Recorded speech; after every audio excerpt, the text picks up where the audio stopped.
I'm going to use the Netflix series Beef to explain the current relationship between mortgage holders and the RBA. Yikes. First of all, let's hit the analogy map. And by the way, spoilers alert. Hitting the drawing board, the Beef analogy map. So starting off, the two protagonists of the Beef Netflix series, we have Amy and Danny. Right off the bat, Amy represents the RBA and Danny represents the existing mortgage holder. Branching off from Amy to George, which is Amy's husband, George represents tenants and / renters of Australia. And then swinging to Danny, Paul, his younger brother, represents the first home buyers of Australia. Then we have Amy's bitch boss, Jordan. She represents the landlords. On the other side of the fence, we have Danny's dodgy cousin, Isaac, and he represents the dodgy spruikers, the dodgy agents / property agents, and he can chuck in the dodgy mortgage broker.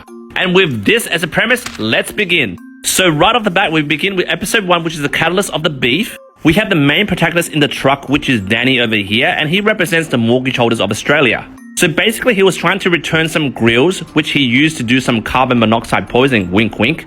Now, obviously, he decides to cock himself because he's an Aussie battler, the mortgage, the stress, the responsibilities. But then he decides against it and backs up and decides to go onto the highway of life. But then the other protagonist, Amy, which represents the RBA, gets in his way and honks and goes, "Hey, you're in my way, F you, 11 consecutive interest rate hikes." And after hiking rates by 11 times, she puts the middle finger to a lawyer and goes, "F you, mortgage holder," and drives away. Obviously, what ensues after is a massive car chase where the RBA drives away and Danny, the mortgage holder, gets smoke in his face and spewing, and then beef has formed between the RBA and the mortgage holder.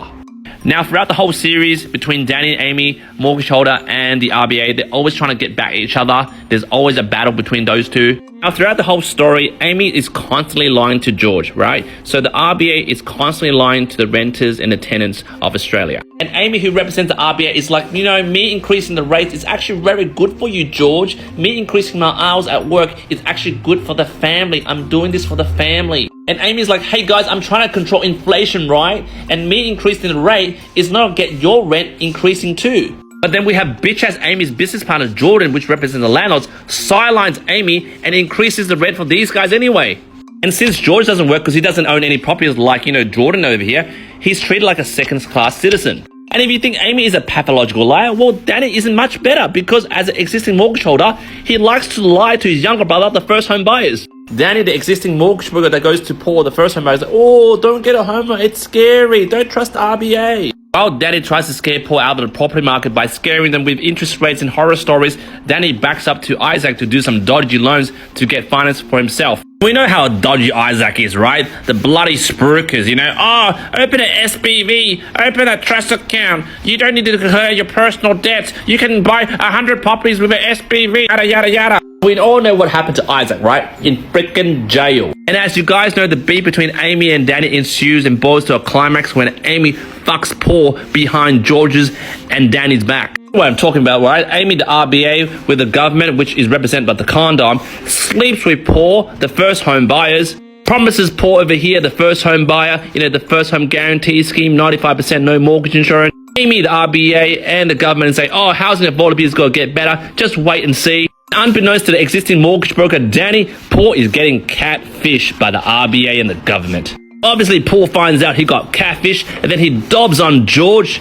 And then Paul tells George, "You know what? I effed your wife.